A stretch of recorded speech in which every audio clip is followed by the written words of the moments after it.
Hey guys, welcome back. Today let's talk more about PicoPD. How can we use Arduino IDE to, let's set up the environment so that we can program it with Arduino IDE, and then let's see if we can request fixed voltage, and let's check out some power charger.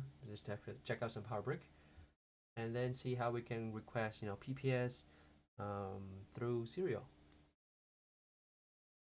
And later on, we can see how we can read voltage, current, temperature, blah blah blah blah. Just full spec of the IC. All right, let's get started. So if you want to program anything with Arduino IDE, you need the Arduino IDE. Oh, not bad. So I'm using the Arduino IDE version 2, which I really dig the interface. It's really clean.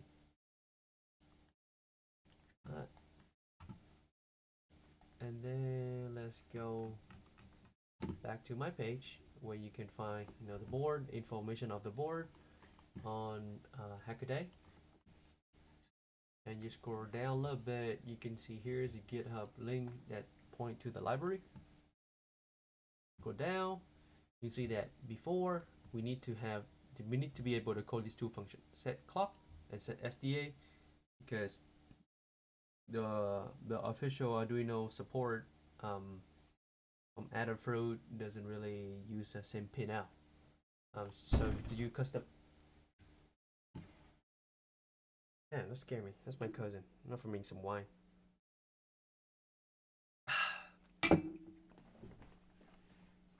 Alright, let's get back. So we need to be able to call these two functions, wire set, SCL and SDA. So you click here, second to install, you copy this link, go to Arduino, file, reference, click this corner. If you already have another link there, just Control Shift Enter, my bad, and then paste it here, Control V. Okay. Now you see there's it pulling new board, and type in Pico, and click install. Make sure you install by Earl Fillhauer 3.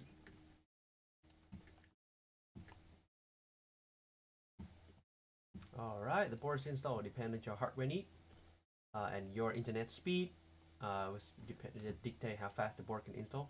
So now you see it's installed. You go to Tool, Board, and as you see right here, we're gonna select Raspberry Pi Pico. Now the next step is we need to install the library. So here we can add zip library. You go out here, go back to the library, and go code, download zip. Right, once you download zip, navigate to where you put it. Here, navigate where you put it, select it. Once you have loaded on, you should see something like this when you say here AP33772 CPP main. Alright, there we go. Now let's see, let's plug in our board. So on the hardware side, I have the Raspberry Pi PicoPD. I semi-see as Raspberry Pi Pico. I have another Raspberry Pi Pico here for comparison, same footprint. Alright.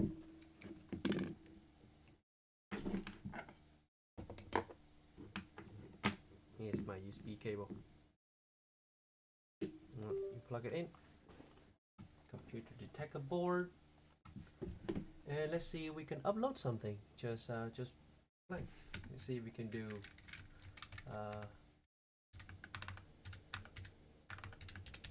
mode 25 output. This is our AVD, right? And then we do issues to the right, 25 high.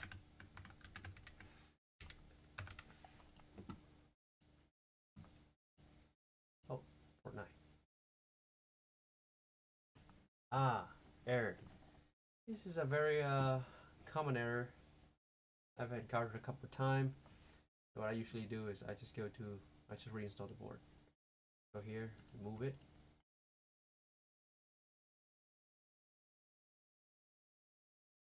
Right, and close it. Don't Control save, and then we put Arduino.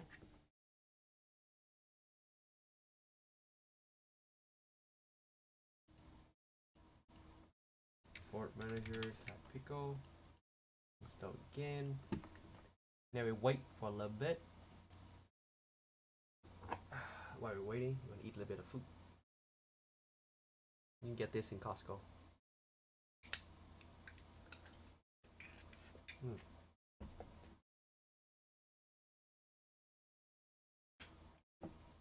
Drink a bit of wine.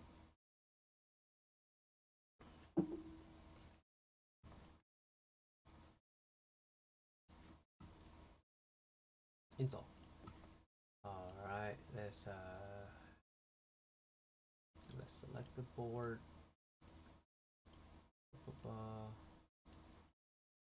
No, wrong board. Just a regular Pico. Alright, and we select port 9.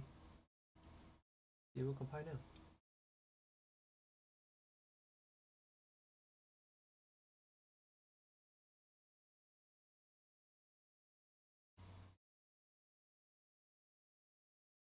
Hey, it's working! Awesome! Uploading everything. Done uploading. Okay, let's try out some example code. Example, I wanna set some fixed voltage. Open it with Notepad. Paste in there. You don't need this line because we are running Arduino IDE. So that line you would need if you were running for VS Code. Alright, here we are calling different pin. We're setting a different pin, and we're gonna set the voltage at 12 volt. This doesn't really matter currently in this case. And then we're gonna turn the load switch high. Let me turn the load switch. Let me not touch the load switch, and I will show you what it does later. Power sketch.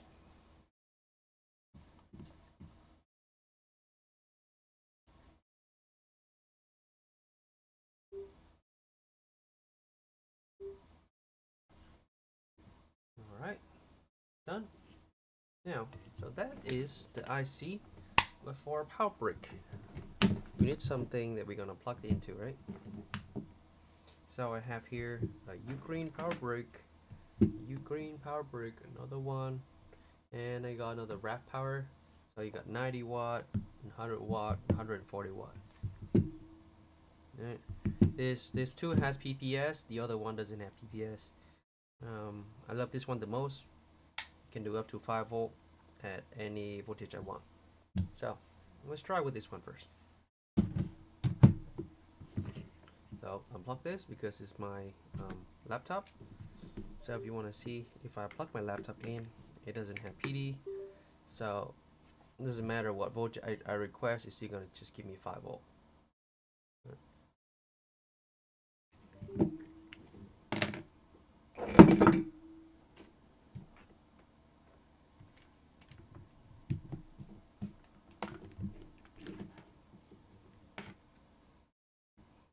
Okay, here we go. Zoom in a bit. This is plugged into my PPS 140 watt C12 volt. Hey, it's working. Awesome. So let's get back to the code. What is that? What does a load switch do, right? Here I have here multimeter. Right now it's reading nothing. If I hook to the load switch, see, that is ground,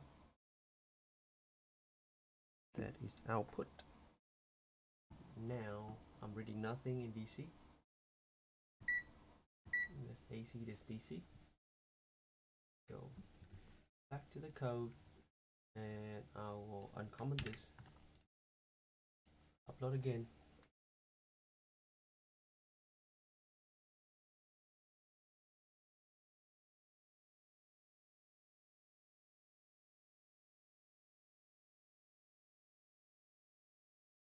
Oh, ha ha ha ha ha ha ha! I forgot to plug in my USB on my computer. Compile, but must upload to nothing.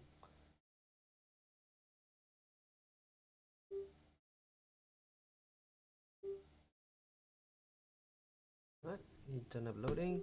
Now unplug my PC, plug in my power supply. Voila, you see change ready.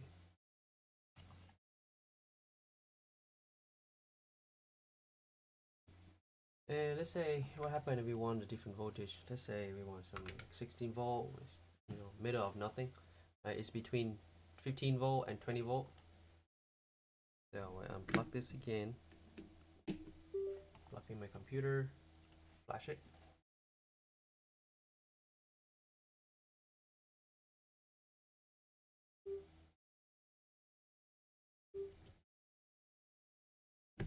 Done. Power supply. 16 volt. Awesome. Take a while for this guy. Now, let's say what happened if I plug something in that doesn't have PPS. So this brick here doesn't have PPS, right? If I plug it in,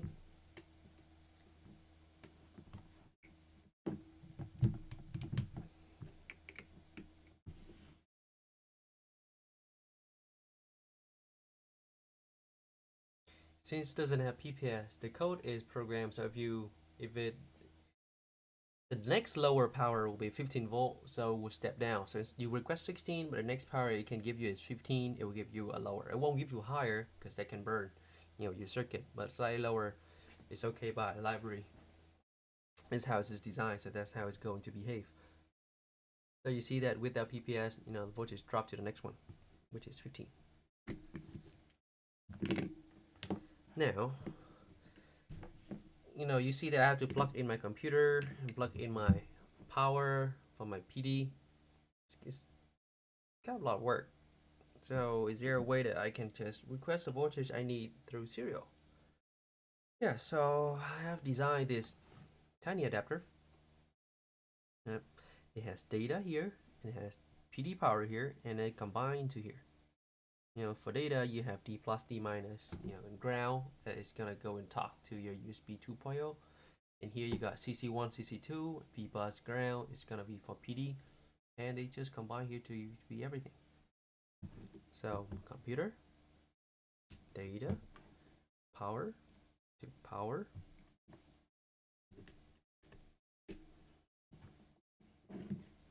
And then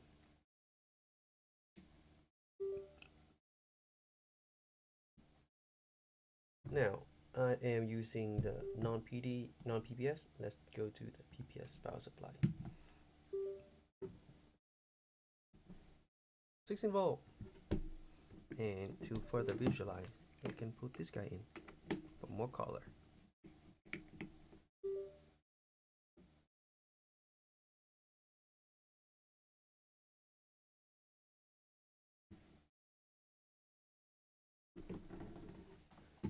Now, in order to request voltage, we do have serial voltage code here. You can open up, copy, paste to here, move this, and click upload.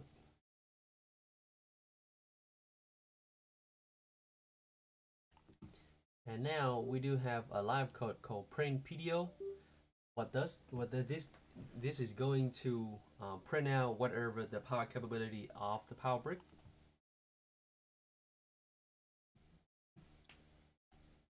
So I'll unplug it first and then restart it. Now wake up because we set it at default at 12 volt. It will output 12 volt. Now we turn on serial monitor, and if you unplug it now, you plug it back in again. You see promote. You will read whatever power capability of this brick. So right now this brick, like I said, can give you 5 amp any voltage you want. And if you scroll down to the serial voltage, set voltage here, you hover onto it,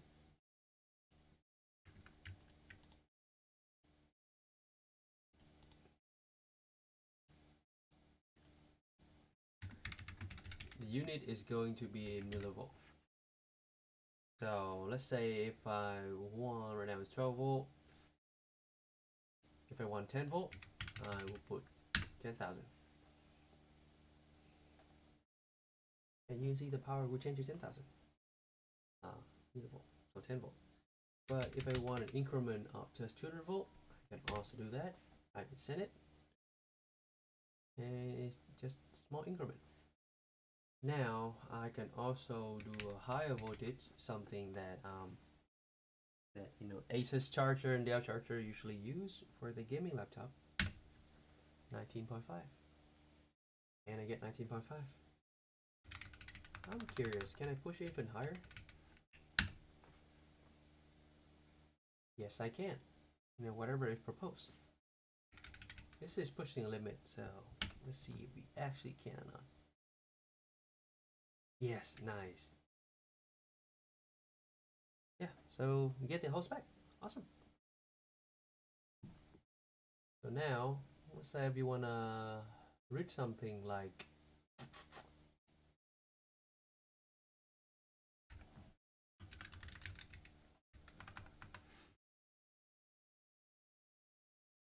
so you see here is a line to read current. You can reuse the same line. Here I can do voltage reading, right? Millivolt, and I can do temperature reading. You can see here I would say read voltage. If you don't know for sure, you can go to .h, scroll down. Here's all the function. So you can see you can read voltage, read current, read temperature.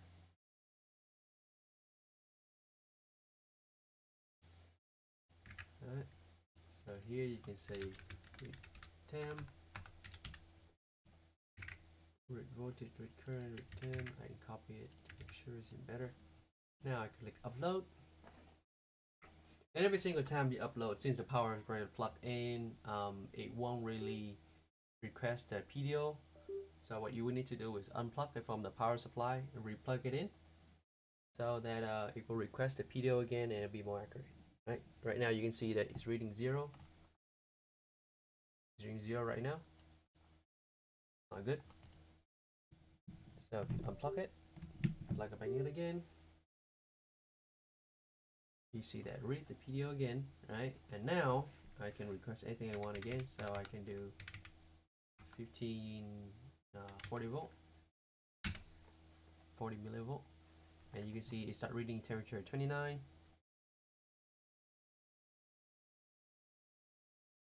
And to see if the temperature is correct, you can unplug this guy. I'll zoom out a little bit. And here underneath this heatsink, in the previous video we had a monstrosity. And be careful with this, because the breadboard cannot handle very high currents. Oh, funny thing, you can see that I tried to pull 5 amp through it, it melted the breadboard. So don't do that. So right now we got 8 ohm in parallel, so together that's 4 ohm. So if I want to pull something less than 1 amp before time 1, that will be around 4 volt. But I don't want to really under voltage, because the voltage you have to go through here, through all the loss of cable. You can go to the buck converter, and then to provide a 3.3 volt for the microcontroller. So I'm gonna stop somewhere around, let's say 6 volt, right? So we go ahead and plug this in. Now the software is running at 8 volt. So at 8 volt request, I got 7.2 volt output when I'm pulling at 1.77 amp. So that's a lot of voltage drop. Right. So let's say if I want to do something more like 9,000. Right, it still works, but if I do something like 10,000, let's see. See that it turned off immediately, and it's keep reboot, stuck in the reboot loop.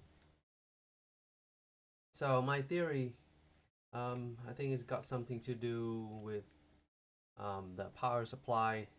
Probably all this IC over here detecting too much voltage drop across the cable, and it just issues a reset. Yeah, because we're requesting 10 volt, we'll probably get something more like 9 volt. It's a big drop because we're going through too long cable. But for the same thing, let's say if I reprogram this into, so if I do, let me go back 8 volt here. Let me go back 12 volt, right? You see it reset immediately. But if I do 12 here, and I do an upload,